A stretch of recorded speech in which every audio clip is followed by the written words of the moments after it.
যদি বিভিন্ন সংস্থা আছে, আজকে বিজিবি আছে, অন্যান্য সরকারি অন্যান্য সংস্থা আছে, বিশেষ করে আমাদের যে আজকে ফ্রি মেডিকেল ক্যাম্পে এখানে 8 জন বিশেষজ্ঞ ডাক্তার এসেছে, যারা এই এলাকাতে কখনো আসে না এবং এই এলাকায় স্বাস্থ্যসেবা নিবার মতো এই ডাক্তারদেরকে আনার মতো কোনো ধরনের উদ্যোগ ছিল না। বিজিবি উদ্যোগ নিয়েছে।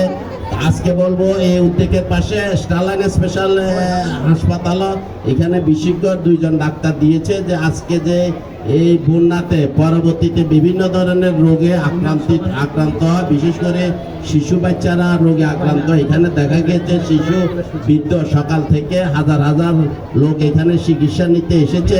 এই হাজার হাজার লোক চিকিৎসা নিয়ে এই এলাকা কিন্তু চিকিৎসা সেবা অনেক উপকৃত হবে এবং কি এখানে আরো শিক্ষা উপকরণ দিয়েছে এবং কি বন্যার পরবর্তীতে কি করণীয় এইগুলা বিভিন্ন লিফলেট বিতরণ করেছে। আজকে যে এখানে উপস্থিত আমাদের ফেনীর জেলার এসপি মহোদয় উপস্থিত আছেন, পুলিশ বাহিনীর অন্যান্য সদস্যরা উপস্থিত হয়েছেন, অন্যান্য সুশীল সমাজের লোকজনও উপস্থিত হয়েছেন, আগত সাংবাদিক অনেক সাংবাদিক এখানে এসেছেন।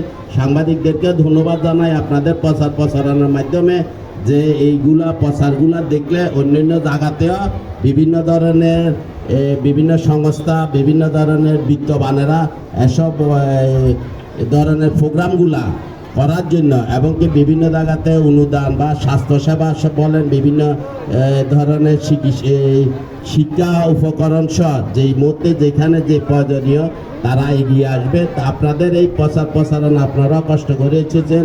আমি স্টারলাইন গ্রুপের পক্ষ থেকে ধন্যবাদ জানাই, পাশাপাশি আজকে বিজিবিকে ধন্যবাদ জানাই যে আপনাদের এই বহুত কাজটা করার জন্য। আমি আজকে এই সবাই যারা এখানে এসে বিজিবির অনেক সদস্য এসেছেন, সবাইকে এই